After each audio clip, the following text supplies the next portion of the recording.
Hey, welcome to Nightmares and Scares. I am one of your hosts, Matt, and with me is. Dan. Ooh, hey Dan, how are you? I'm pretty spooked out, Matt. How about yourself? Doing all right. If you have been following this channel, you may already know that we have been doing lots of projects, lots of movie film reviews together, way back since Picture This film reviews a few years ago. And then that led into most recently 1001 movies you must see before you die. We got about 14 in before we decided nah, we're not going to do that anymore. Um, at least not for now. We are moving towards a certain genre of film, and Dan, if you're watching, you already know based on the title below. But what genre are we discussing? We're talking about horror. I mean, Horror. Matt and I are huge fans of the genre. I think overall, based on the feedback that we've gotten from our audience, that you guys definitely seem to gravitate towards it as well and are more receptive. One of the big things that Matt and I look for is that banter back and forth, comments, shares. So please, if you're joining us today, if this is your first time, like, comment, subscribe. Let us know what your favorite horror movies are that you'd like us to review. Maybe we already have. Search the channel, check it out. But we're really excited to dive into this with you today. And I think that the film that we've chosen to kick us off is perfect for a couple reasons. But Matt, what film are we starting off with here? Well, we are obviously talking about the Omen. I can't get my fingers right. I'm Somewhere dyslexic, like driving a car. backwards. Um, so we're talking about The Omen, the original 1976 film directed by Richard Donner. This is a huge movie for many reasons. A, the most notable reason is that, in case you're living under a rock, there's a brand new movie coming that's by the time you watch this will have just come out, um, called The First Omen, which is a prequel to this film. Um, and who knows, I'm not sure, we haven't discussed off air, I'm not sure if that's something that may be something we cover on the show at some point. But we thought, what better time to go back to where it all started with the original Omen. um, Also, we just got off of 1001 movies you must see before you die. Ironically, this was in the book. We would have gotten to this sooner or later anyway. So we're kind of still continuing that trend here just to kick things off for episode number 1 of Nightmares and Scares. If you've seen our other stuff, it's going to be kind of like that, except with some new things. We got some new segments on the show. We're going to do a much more detailed recap of the movies that we discuss. Before I get into the cast and the synopsis, just overall initial thoughts on The Omen, Dan. Where are you with it? Not where are you with this, but what did you think? So, man, that's kind of hard to do without giving away how overall I feel, right? But this movie going into it, it's almost 50 years old. So I came in with probably a little lower expectations of what I have had with other horror movies, newer horror movies. And I'm like, maybe this isn't going to have the same effect. I believe I've seen parts of this when I was younger. I never really watched the whole thing to finish it out. So how dare I sit here and talk about horror films or want to say I'm a horror fan if I haven't really fully reviewed the Omen or gone into the Omen before? But overall, I think that this was a solid film. The quality for the time I think was really good, and I do have some fun facts we'll get into a little later that I think kind of bring this to light. But overall, just to give you a little hint, I guess, into my world, I did enjoy this. I think that you could sit down and watch and enjoy this today. So hopefully you'll agree with us. How about you, Matt? No, I agree. This has always been a favorite of mine. I can't remember how old I was when I found this. I wasn't very old. Maybe, oh gosh. I mean, if I was a teenager, I was barely a teenager. So I'd say between 10 and 13 when I found this. And I have enjoyed it ever since. It's one that I come back to, if not every year, then pretty darn close every other year. I watch this frequently. I enjoy it. It is scary without being gory. It's a psychological thing. It's if you're religious, that plays into a whole nother set of frightening things to discuss. So let's dive into it. The Omen. It's directed by Richard Donner, who, if you don't know who Richard Donner is, he is the legendary filmmaker who made The Goonies, Lethal Weapon, Superman the movie, Scrooged. It's a whole thing. He's a a legend in the business. Um, we lost him a couple years ago. I don't remember. I don't have his exact death date. Just recently, within the last couple years. But the Omen, immediately after their miscarriage, a U.S. diplomat, Robert Thorne, adopts a newborn Damien without the knowledge of his wife, which is a whole nother thing I'll get into here in a minute. But yet, what he doesn't know is that their son is actually the son of the devil. This film stars Gregory Peck of Cape Fear and To Kill a Mockingbird, legendary actor. Lee Remick is in this. David Warner plays Keith Jennings, and then Harvey Stevens is Damien. So we kind of went over initial thoughts. I'm going to recap the film, but I guess let's get into some stats, some info, some trivia that you might have before we get into this. Dan, what do you got for Dan's facts? So kicking it off, I think this is a pretty good leeway into some of the cast choice that we have. So interesting facts. Gregory Wheeler, oh my goodness, Mr. Gregory Peck, when he came in playing Mr. Robert Thorne, when he signed on to the movie, he actually took a pretty massive pay cut to what he was normally getting. So he agreed to do the film for about $250,000. But he did have a rider on this that he would get 10% of the gross movie profits. So when this film came out, the box office did well over $60,000 or $60 million. So for him, this turned out to be a huge payday, earning him well over $6 million. And with that, it became the highest pay that he had gotten on a singular film for the course of his career.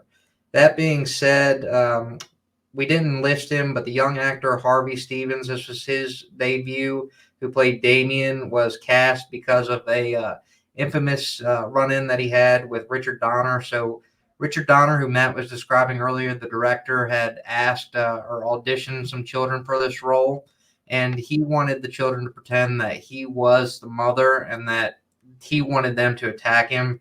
So apparently Harvey came in, clawed his face, was hitting him, punching him, kicking him, was screaming, just breaking down. It was almost in that moment after he got him off of him. He had to get somebody to help get the young man off of him. He said, hey, let's get his hair dyed black and let's cast him as Damien. So his hair wasn't naturally, I didn't know that. His hair isn't naturally dark? No, I'm not sure exactly what the hair color was. I think in the pictures I saw, it was either like a blondish or brown color. So you'll have to check me on that one. Also, another actor that was in this film, Billy Whitelaw, who was cast as Mrs. Baylock. Yeah. Originally, the character was supposed to be a really bubbly Irish nanny. She came in and transformed this from that to a really cold, hard, sinister character that we know, and almost kind of reminds me of Nurse Ratched in some degree. Yes, I was thinking the same thing. Yep. See, there you go. Great minds think alike. And So, when did Cuckoo's Nest come out? Was that 80 or was that in the 70s? no, that was in the 70s. That was early. I'm pretty sure. You can check me. Spot check me, movie man. So I wonder if there's any influence one way or the other, if one kind of influenced the other as far as performance goes. But overall, apparently the movie title, wasn't originally going to be The Omen. They had workshopped some ideas like Antichrist, which is kind of on the nose, and then the Antichrist, the Birth of Evil. I mean, honestly, that would be a good one if you were planning sequels and spin-offs. I feel like you could reboot that title so many different ways. It's not funny. And you know what? They do it with the Omen too. So I guess there is no limit. And outside of that, a couple other things we'll talk about in the scenes. We did have an Academy Award or nomination for an Academy Award for Best Original Soundtrack with the song that plays throughout the course of the movie, Ave Satani, which is sung entirely in Latin. And Matt knows you're sitting down in this. It definitely creeped me out. Just when I started picking up, you knew the action was about to come throughout the film. And then it's definitely a, one of those films it's a classic. Can't even say it's a cult classic because of its original success. But when you talk about horror, this is a good one to start with. So, Matt, I know you said you're about to talk about some of your information. I'm sure when we go through the reviews, there might be a couple more facts here we can squeeze in. But why don't you give us a rundown? What happened in the movie? So sure. So this movie starts off with that song, like you were just saying, that haunting Omen theme by the Jerry Goldsmith composed, and like the Latin. That's the word I was looking for. The Latin that it's become so iconic in the horror community now that, like, if you're a fan of horror, I won't say that every Joe Schmo off the street knows it, but if you're a fan of horror and you've heard this, um, so the movie opens up. We've got Gregory Peck. His character Robert Thorne is in a car. We overhear, this voiceover, someone saying that his child is dead, or the child is dead. It breathed for a moment and then it stopped breathing. Um, he gets to this Catholic hospital thing. I don't really know what it was. It almost looked like a nun convent, but it was like a hospital, uh, but nuns and priests were there, so some sort of Catholic hospital.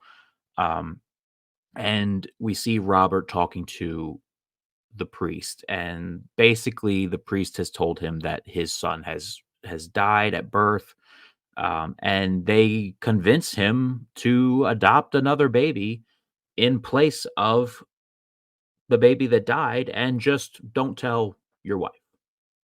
Now, it was mentioned in this part of the film that the child's mother had died during childbirth. Yes, It wasn't yes, like they just plucked another baby and like, hey, yes, well, I mean, I do actually have that written here, but yes, no, that is accurate.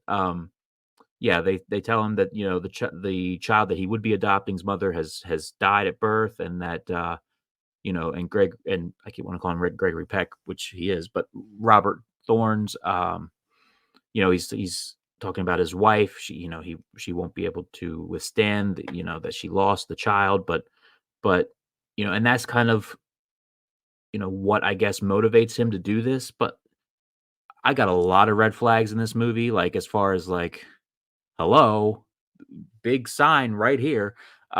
This is the first of many, that the place is saying, here, take this baby and don't tell your wife about it. Just pretend that it's your kid. I'm not sure that that's ever happened in real life. It very well may have. Like, I'm not totally going to say that that's impossible, but still, that's a huge, huge. Like, that's like a soap opera thing. Like, switching babies and all kinds of stuff. Um, Anyway, I digress. Um, then we see Robert with the baby in his arms, and he's bringing it to his wife, Catherine, and placing it in her arms, and they're all one big, joyous, happily ever after family for now. um, some time passes. The Thorns come home, or Robert comes home, sorry, and Catherine, uh, he tells her that he's been appointed ambassador of Great Britain and that they're moving right away. Um, and some time has passed now because we see Damien, and he's like 1 or 2 years old. He's not the little baby that was just in the last scene. So we don't know exactly how much time has passed, but I'd say at least a year or two. But he's been promoted. He's in politics. This is kind of where we learn that, and he's now the new ambassador for Great Britain. They're moving right away. So Robert and Catherine go to Great Britain and look at this huge new house that they're going to be living in. Baby Damien is outside with their nanny, and they have a moment alone. So of course they take that moment and talk about going to make love upstairs, because that's what you do in an empty house with no furniture. Um, so then some more time passes. We're on a walk together, and they're talking about future possibilities with his political career. Damien goes missing for a short second. They go into a panic, but they find him almost right away. Um, uh, then we get a brief montage of like pictures showing Damien kind of growing up a little bit, until we're taken to the day of his birthday party, which is his fifth birthday. He is now 5 years old. The movie has progressed time wise very quickly, but now we're in the place where we're going to be for the remainder of the film. Um, there are tons of kids and political figures there. Uh, we also meet. This is the first time we see the reporter Keith Jennings, played by David Warner, the very very famous David Warner. Um, at the party, Catherine takes Damien from the nanny, who doesn't at first seem like she wants to let him go. Uh, there she He is. goes over to the side, like he gets pulled into something else. He starts riding rides, things of that nature, and then with the nanny, she goes off near some bushes or some trees, and the next thing you see is a dog just Yeah, looking right back into her like eyes. staring into her soul, like It's giving her almost, a message. yeah, almost like a hypnotic effect Yes, that it has on her, and she just slowly walks away. You see Damien playing again, or with his friends and family surrounding him. And the next shot you get, you have, hey, look, look, and then the nanny's like, hey, yeah, Damien. yeah. It's all for you. This is one of probably two.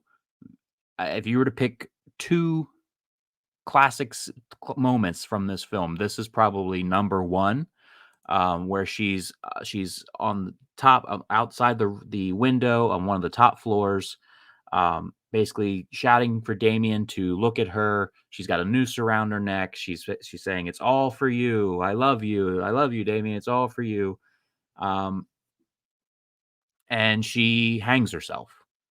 Right there in front of everybody. It's everyone panics. The mother, of course, grabs Damien and shelters him from seeing. Um, this, of course, intrigues Jennings, the reporter. But now we have Robert Thorne going into work, dealing with more reporters, and he's just trying to get away from them and accidentally bumps into Jennings. Just Uh, to back you up 1 second, and I'll let you go. One thing too, after the nanny hangs herself, everybody's very upset, sad, and then there's an intentional zoom in on Damien's face, oh, sure, and yes. I think I have that photo.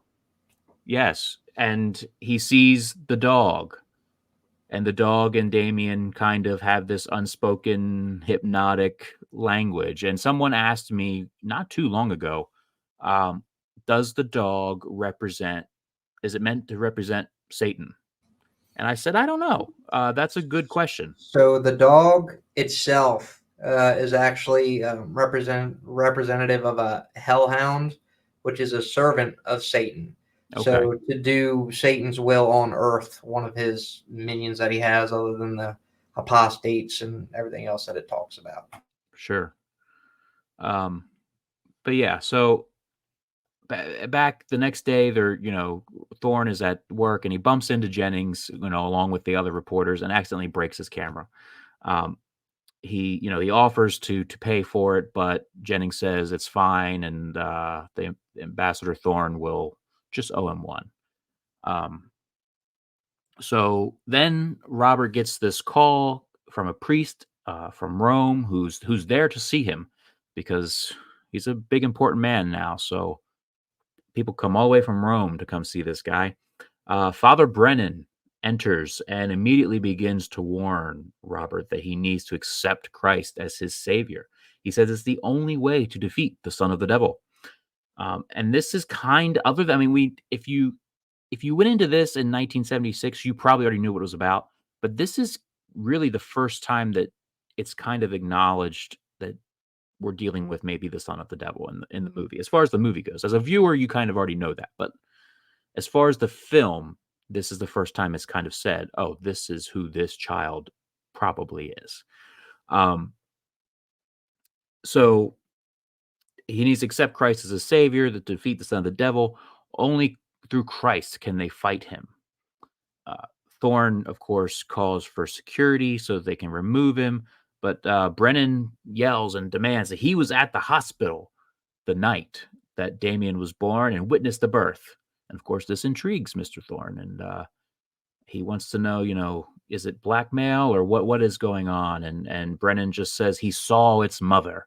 And Thorne's kind of offended that he said it, that you're talking about my wife. And no, he says, I saw its mother. And they go back and forth like that for a while. And then security finally comes in and removes the priest. And as as Brennan is leaving the building, the reporter Jennings is outside and captures his photograph. And were you going to say something?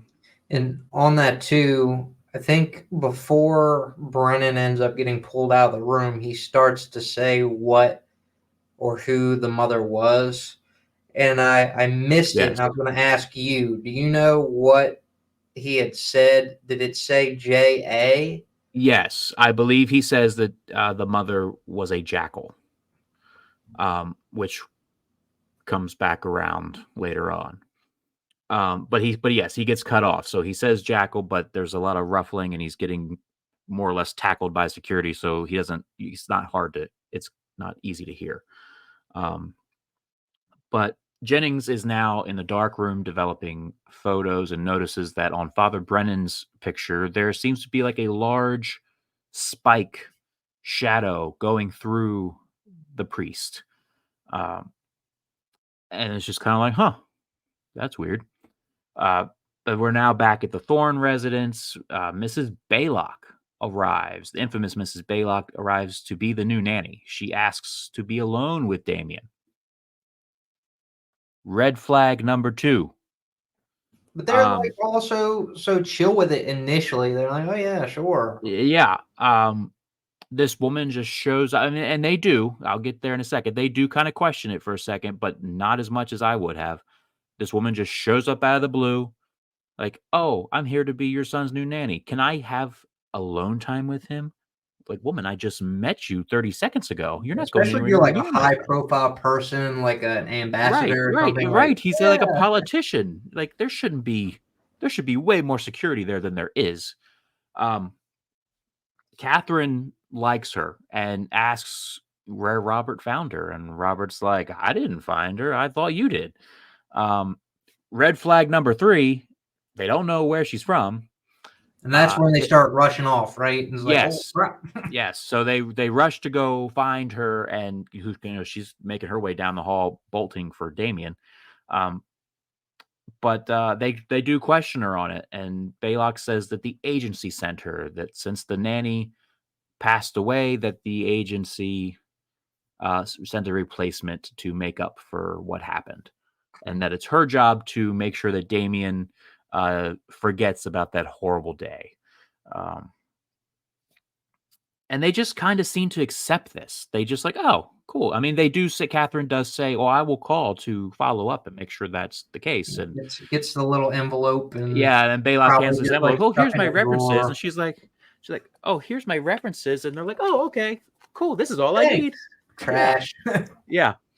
Um, some time passes. Robert and Catherine are getting ready to go to church now, and but Mrs. Baylock says that she doesn't think Damien should go to church, and she thinks he should go to the park instead. And Catherine kind of lets her know, like, no, church is not an option. Like, he's going. Yeah, she puts her And foot down. She's like, get him dressed and get him into the car. right. So there's kind of like a little bit of pushback there, but finally they let Baylock gives in, and the next scene we're at in this car with, Robert and Catherine and Damien all arriving to the church. And as they start to get closer, Damien starts to kind of freak out. In the movie, kind of just like he's staring at the church, but then, we hear his mother say, oh, he's trembling, and which you can't really get that vibe. But it's really when Robert goes to get out, and the next people out would be Damien and Catherine, that Damien just loses his shit, for And when lack we of a better talked word. earlier in the casting and the auditioning, this is what the director was having him audition for, was his reaction in the car, specifically with the mother, Mrs. Thorne. And when you see him attack her, like I'm not sure how much he told him, like, hey, just go full at it, or if it was pulled back a little bit. But yeah, you're exactly right. He had a fit. Yeah, I mean, he loses it, screaming, pulling Catherine's hair. I mean, they quickly contain him and drive away. Um, and then we're kind of like it's nighttime, and right before bed, Robert and Catherine realize that Damien has never been sick a day in his life since he was born, and Robert thinks it's a bit unusual, but Catherine thinks he's just a healthy boy. Yeah, he's a healthy boy who's never had a cold. That's Red flag. Hello. I told you there's a lot of these. I mean, so many opportunities to get well, yourself out of it's just this. like I don't know if it's like the slow, like if they're trying to show him slowly realize, like, okay, maybe he is something demonic Right. or antichrist, or if it's just like, huh, I just was thinking, like, he's never been sick. I Yeah. mean, he's just been like weird when people hang themselves. He doesn't cry or anything, but hey. So as Catherine goes on to bed, Robert, does like a hall check, like kind of like the dad thing, check and make sure the doors are locked, and kind of does a sweep through the hall. He goes to check on Damien and notices that the dog from earlier is standing outside of his bedroom growling. And of course scares him, startles him. But Baylock comes out almost instantly and tells the dog to be quiet because he's the master of the house. And Baylock says that she thought they could use a good watchdog. And Thorne's like, we don't need a dog. And if we do, I'm going to be the one to pick it, not you. With as Um, many run-ins as they had with Miss Baylock, you'd think maybe they'd be like, maybe we need to fire this lady, but right. This is like day 2, and she's like not wanting to put the boy to church, and she's hiring. She's like, adopting dogs to come in their house. And, again, red flag. Um, Baylock would be gone at this point if I were Robert Thorne. She just would. Um, so next day, Catherine and Damien are at the zoo, and Damien's looking at all the animals, and the animals starts to go crazy. The giraffes run away. Later on, the baboons are in the car. They start screaming, attacking the car, and essentially all because they sense that something is wrong with Damien. Something is evil. Evil. Um, this ends up making Catherine think that she needs to go see a psychiatrist because she thinks she's going crazy. I mean, Um, with all the crap they went through, she probably was going a little bananas. yeah, she wants to go see a psychiatrist, and she thinks that the problem is her because she's having bad thoughts. Um, so we're now at a soccer game, but I guess it's technically a football game, because they're in the UK, so it's football, um, but it's American soccer. Um, Father Brennan appears and tells Robert to meet him tomorrow, or that his wife will die if he doesn't come. That's a bit extreme. um, Meet me tomorrow, Dan, or else your family will die. Well, the funny thing is, he goes and he doesn't take anybody with him. He's again No, the yeah, ambassador to the UK for the United States, or I'm assuming, and then he's just like, you know, by himself with yeah. somebody's threatened his wife. Yeah, for sure. And so as Brennan goes to leave, Jennings is also there because this man seems to be just like this photographer for every event ever in this country. And he photographs the father one more time, and only to develop it and again see this shadow spike going through the priest in the photo. Um, so the next day, like we said, Thorne meets up with Brennan. Brennan starts quoting scripture. He tells him about the town of Megiddo and to go see Bugenhagen. That's a name. We should start keeping track of like horror movie names. Bugenhagen. I mean, you don't hear that pop up very much. No. But he needs to go see Bugenhagen and to find out how the child must die. Not if, how. Um, he tells Robert that Catherine is pregnant, but she can't give birth. And Robert's like, "Who the hell are you? Get away from me." He tells him, "I never want to see you again." And Brennan, there's some little bit more dialogue than that, but essentially Brennan leaves. Um, and then all of a sudden there's a storm brewing and bad wind and lightning striking trees nearby, and Brennan takes off running, And for don't forget that shelter. music. She starts Oh, kicking. the music kicks in full force here, and it's never been better than where it is right here. Um, he spots a church, so he attempts to go. He has to climb the fence because the gate to the church is locked. So he has to climb over the fence just in the nick of time, thank God, because the lightning strikes the fence, and of course the fence then breaks all apart. Um, and he gets to the door, and wouldn't you know it, the fence is locked. So then he's banging on the door to be let in, trying to find a way in. He walks around to the other side, trying to find a way in. There's no other way in. The lightning then strikes this large, I don't even know what it is, some sort of spike. I think it's a lightning rod on the top or on the roof, and That would it make becomes sense. it just gets dislodged somehow. But when it falls, the his reaction is Mm. so exaggerated in that time. I just want to point that out. I mean, with horror movies, like this is something that's probably going to pop up a lot, and I feel like we have to address it. It's just the exaggerated and he doesn't try to Yes. move. He sees it coming. He has enough time to scream for probably about 10 seconds. He doesn't. There's another one of those later on, and if you might know what I'm talking about. There's I another have scene some that's information on that one though that kind of makes sense. So on the one later. yes, we'll talk about that when we get to that one. Okay. But yeah, the lightning rod, which I never thought about it being a lightning rod, that makes sense. So we'll just say that's what it is. The lightning rod gets struck by lightning and just comes straight down and impales Father Brennan, causing him to die instantly. So thus, we kind of it's the foreshadowing in the pictures that Jennings was taking, with the shadow spike thing going through him. He now has a real spike going through him. Um, Back at home, we see Damien is kind of being loud and rambunctious and getting on Catherine's nerves.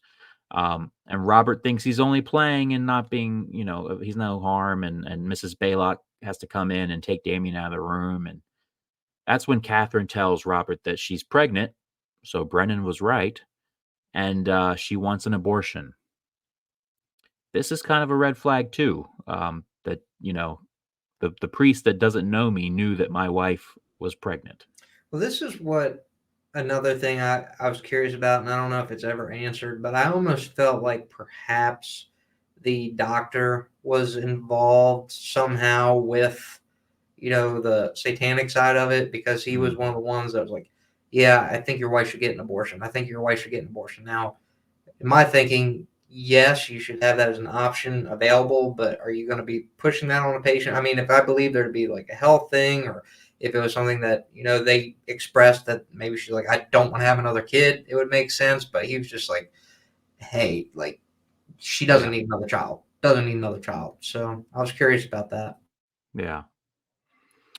Um, Robert also sees the newspaper that has somehow managed to already print that Father Brennan has dead. I mean, maybe some time passes, but it doesn't seem like it. It kind of seems like they met at the park.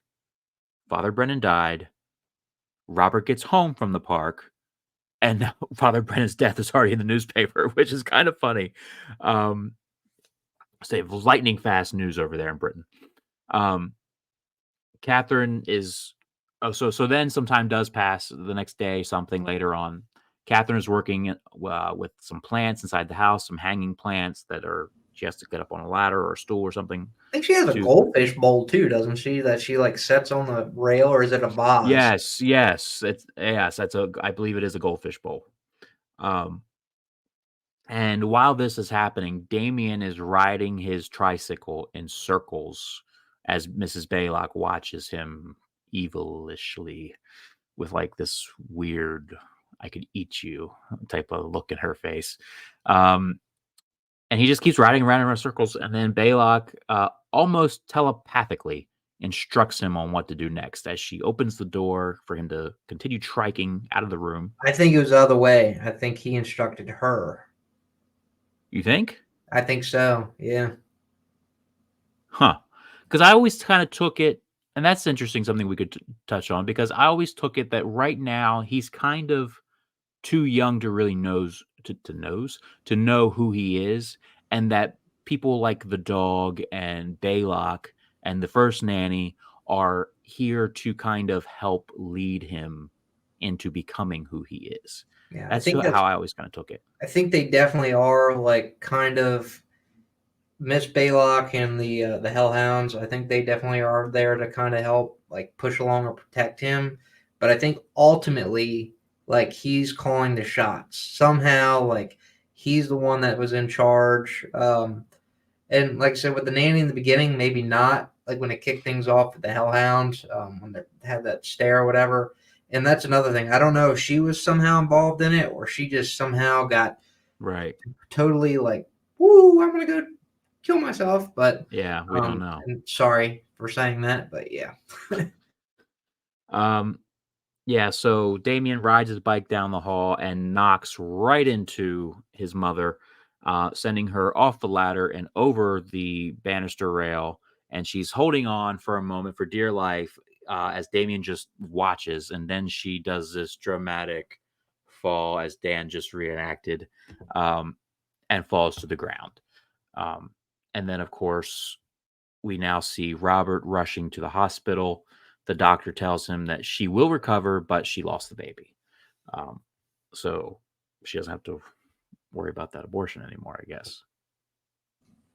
Well, one way or the other, like I think because the first plan like was held up, or maybe it just wasn't fast enough for them, they kind of like sped along the process. Like, okay, we're gonna end it.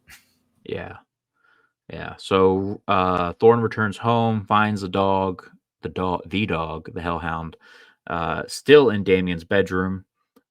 He gets a call from Jennings, and Jennings requests to meet Thorne. He's calling in that favor.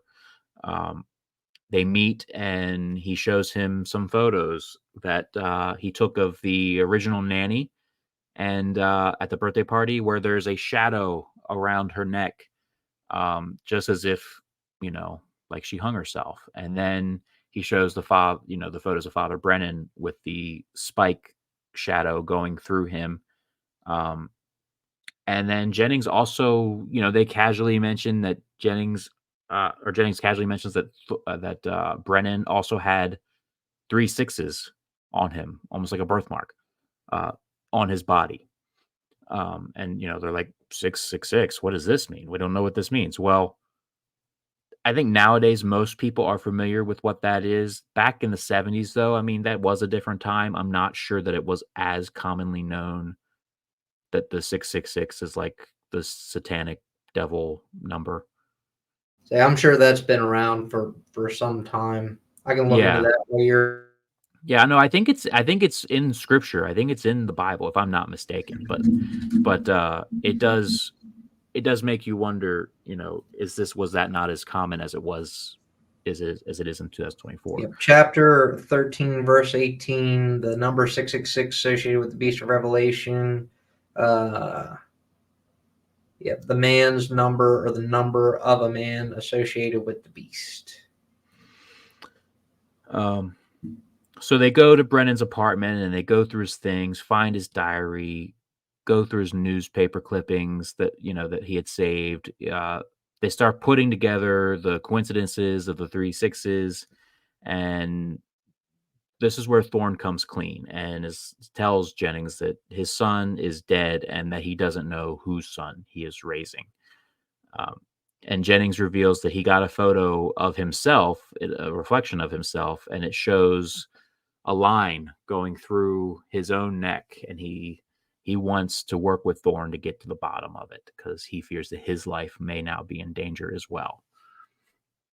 So they go on this journey together. They go to a hospital where Damien was born, and Jennings finds the quote that Brennan had gave to Thorne about the Jews returning to Zion, speaking about the birth of the Antichrist.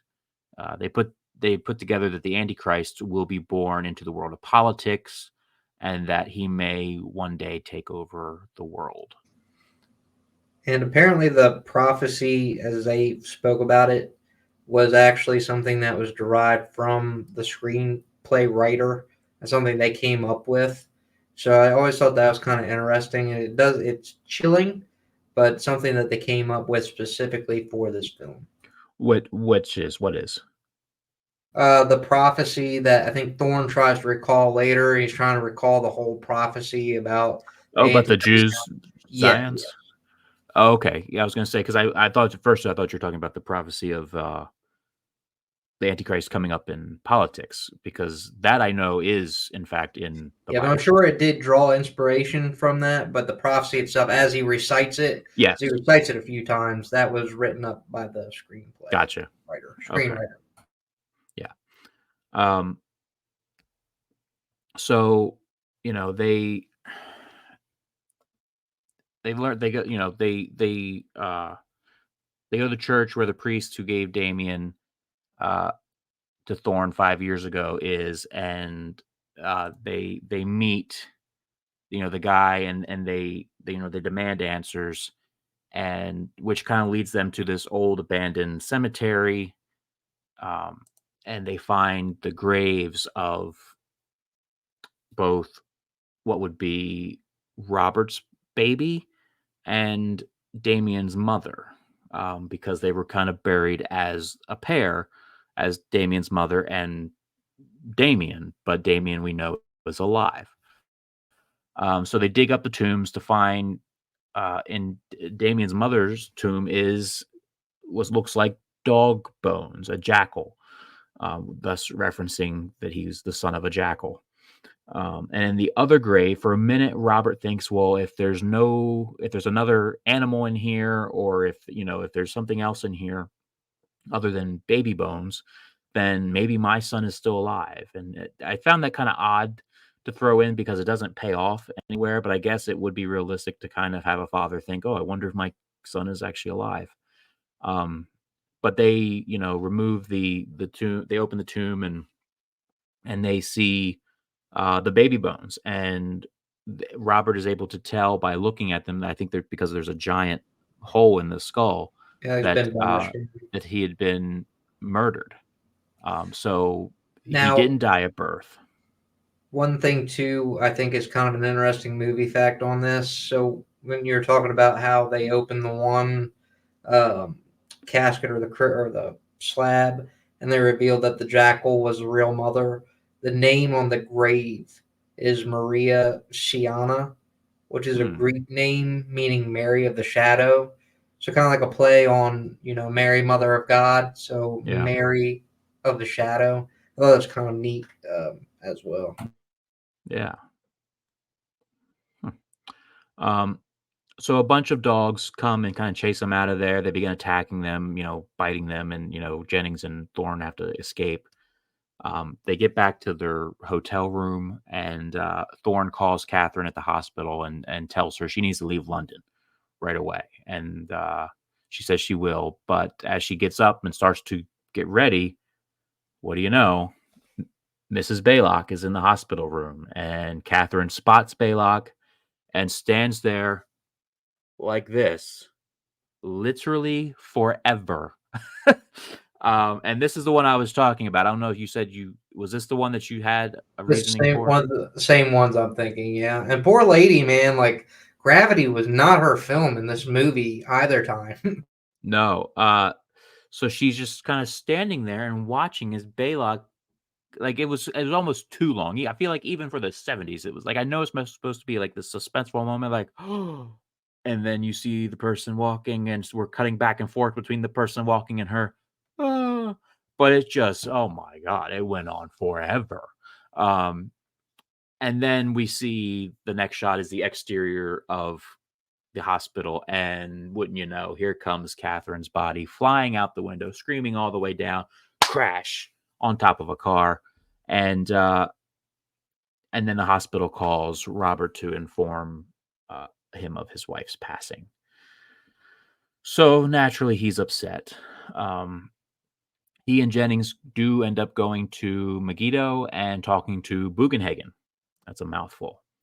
Uh, Bugenhagen tells them that the child needs to be killed with a dagger, and he gives the knives that he must do it with to Thorne. And of course, as they're leaving, Robert's like, "I can't do this. He's a child. I can't kill a child." And Jennings is like, "Well, fine, I'll do it." And I'm sorry, I keep jumping in here, but I think it's kind of interesting how when he shows him the knives, he tells him that the first knife like kills his physical body, and then the other knives kill his spiritual body or spiritual energy. So, okay, in order to have fully, I guess, gotten rid of him, he would have had to have stabbed him all those times. And I thought that was going to play like a bigger role later. right, And it was laid out in the form of a cross. Like you have to lay him on the altar, and he has to be inside of a church in order to kill him. right. Um, but Jennings is like, "I'll kill him." And of course, as he goes to leave, Jennings, a freak accident occurs, which results in Jennings being decapitated. Which is just a very quick moment, and you see the fake head roll, and it's kind of, But this scene was shot with 5 different cameras at the oh, time. And honestly, when I watched it, I thought it was actually very well done, and it was slower than what they would probably portray like today. But yeah, I think it was, again, like you said, a lot of things have been done to build suspense. But this is one of those scenes I thought that the slowness of it worked really well for just that scene to capture that. And the effect looked good. It just looked good. yeah. No, I agree. It still holds up. I mean, you can tell that the head is fake, and that, but I mean, it still holds up. I mean, it's pretty good for a film, like you said, like, so it's like 50 years old. Um, so Robert returns home with one thing on his mind. He has to kill 5-year-old Damien. He checks, he gets home, he goes in Damien's room, he goes, starts checking his scalp, and he finds the 666 mark on his head. And of course, then Baylock and the Hellhound interfere, which results in a tangle. And yes, I am kind of breezing through this because we've been going on this for a while, but they entangle. Um, Robert ends up killing Mrs. Baylock. Um, and he's able to get Damien in a car with him and drives him to a church. And he takes Damien to the altar as a sacrifice. And just as he's raising up the daggers to kill his son, which is not really his son, the police arrive, and wouldn't you know, they shoot. Um, we of course don't see who gets shot, but we know that a shot happened. But and we all pretty much know. But I mean, if this is your first time watching, I know as a kid, my first time watching this, I remember when this scene happened thinking, please, please have killed the boy. Please have killed the boy. And because I didn't want evil to win. I didn't want, Robert Thorne to die. He's been the main character of this whole movie. And so then it kind of fades out, and then we're taken to the final scene of the film, which when I was talking about two scenes that are the most iconic scenes of the movie, the first, Nanny hanging herself, this is the second scene that I think is most iconic from this movie.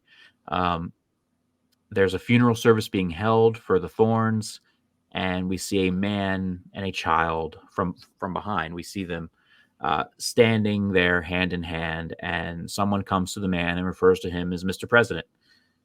telling him that they're ready to go. And Damien turns around and looks directly into the camera.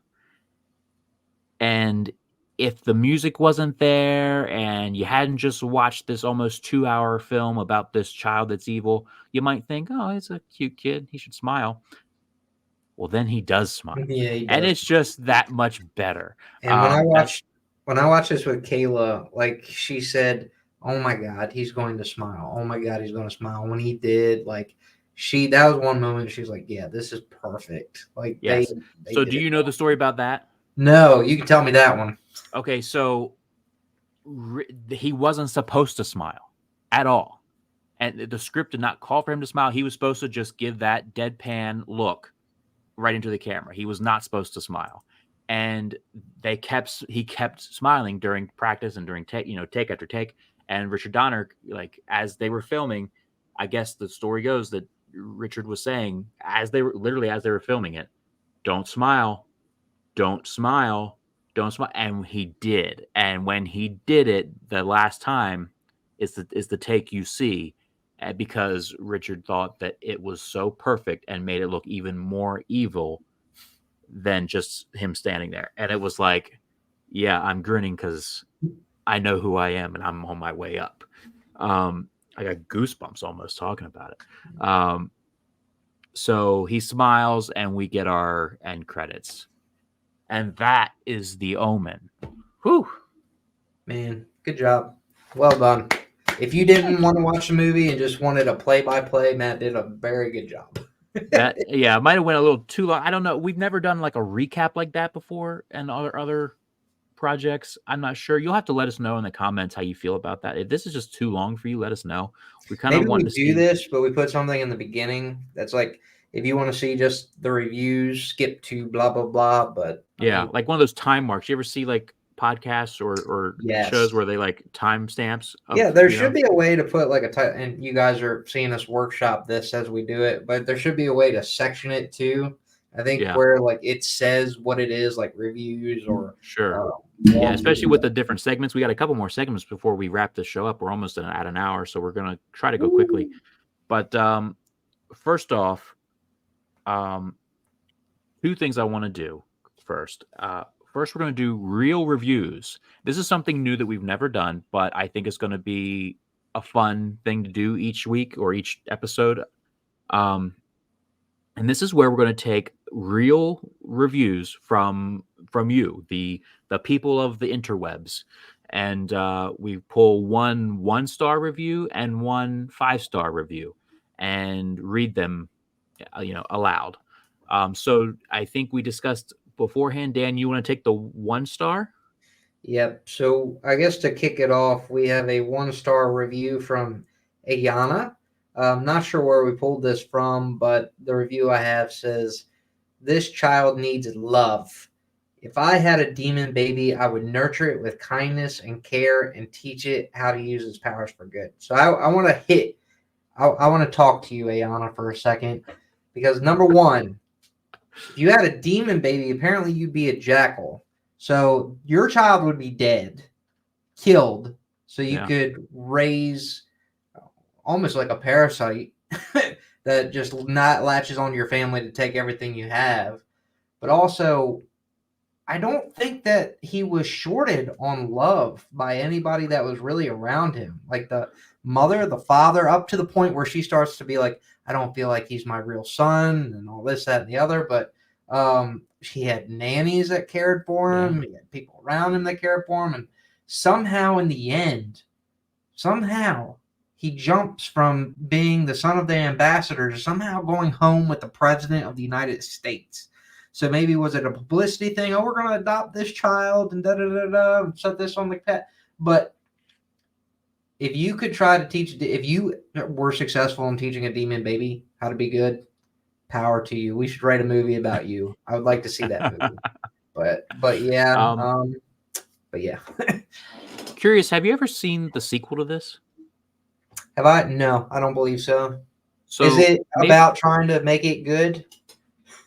so no. So just ironically enough, just because and the sequel, it's called Damien the Omen 2, and it's about teenage Damien. He's now a 13-year-old boy, and as boys do, they hit puberty and stuff like that. Well, as he's dealing with that, he's also dealing with the fact that he's kind of, I guess, really coming to terms with who he is meant to be.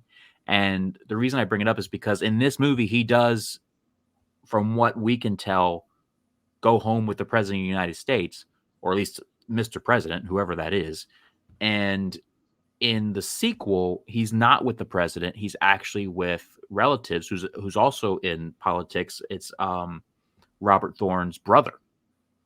And they have their own child, Mark, and you also get this like brother bond between Damien and Mark until Mark realizes who Damien is, and then there's like Damien doesn't want to hurt Mark, but he has to. I And feel like if you're like the son of the devil, you don't really care who you're gonna hurt. I feel well, like there's like the briefest moment where he does care, and then he doesn't. So it's a solid sequel. Out of all the Omen sequels, I think there's 4 originals plus 1 remake, not counting the new movie prequel that's about to come out. But I would say this one and the first sequel, Damien Omen 2, are probably the best films of the franchise. So that was the 1-star review. We're going to get into the 5-star, and the 5-star is coming from Josh, who says a 70s horror masterpiece with equal parts of scares and drama.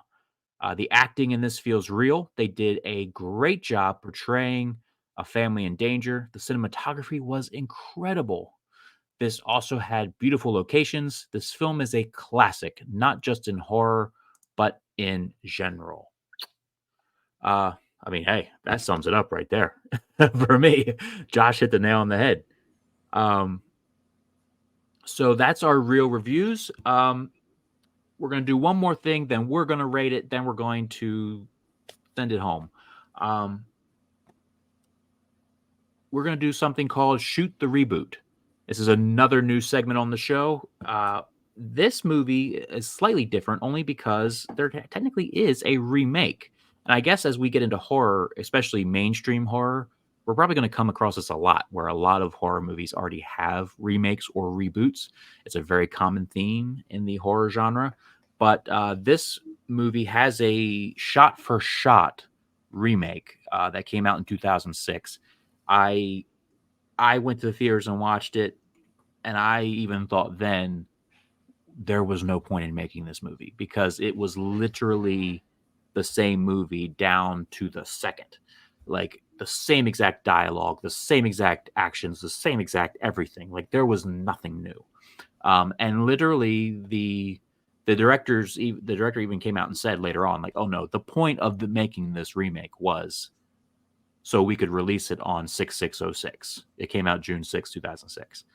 So they did it as a publicity stunt, and they knew that they were only going to get one shot at that, having it come out on that date.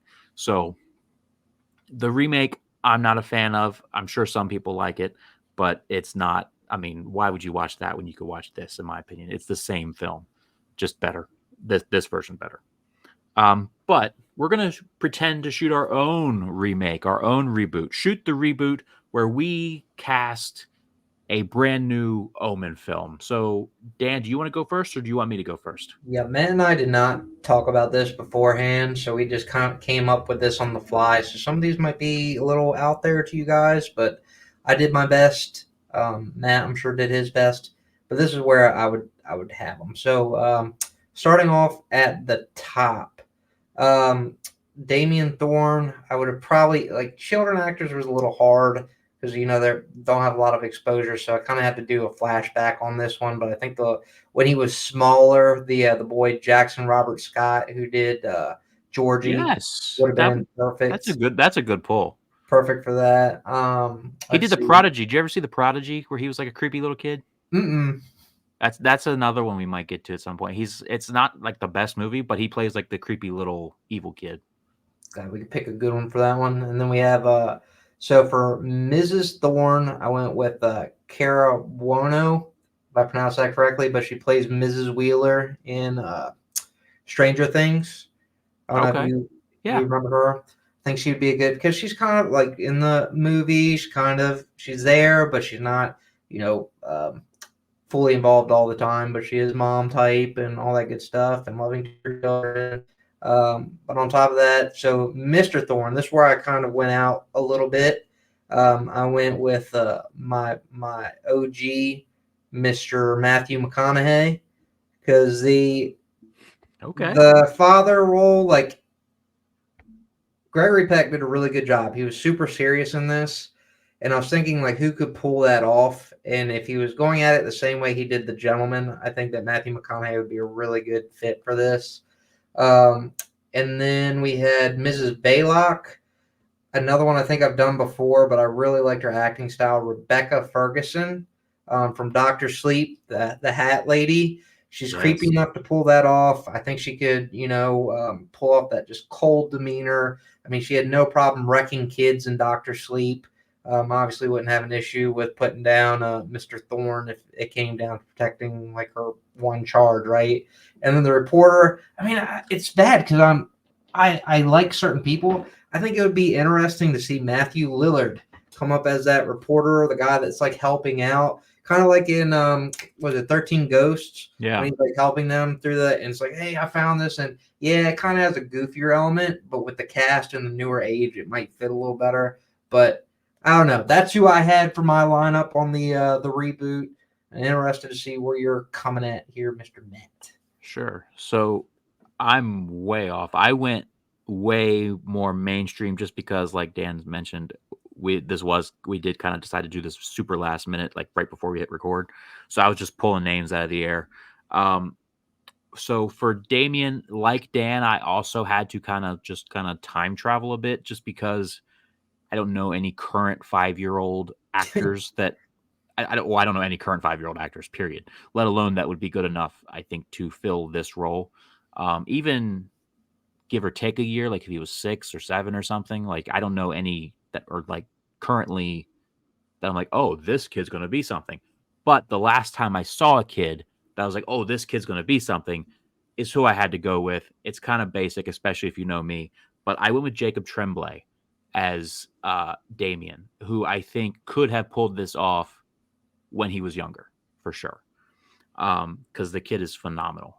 Um, for Robert Thorne, I went with an interesting pick, but I don't hate it because Gregory Peck was in like the older the I don't want to say the final, but the older stages of his career.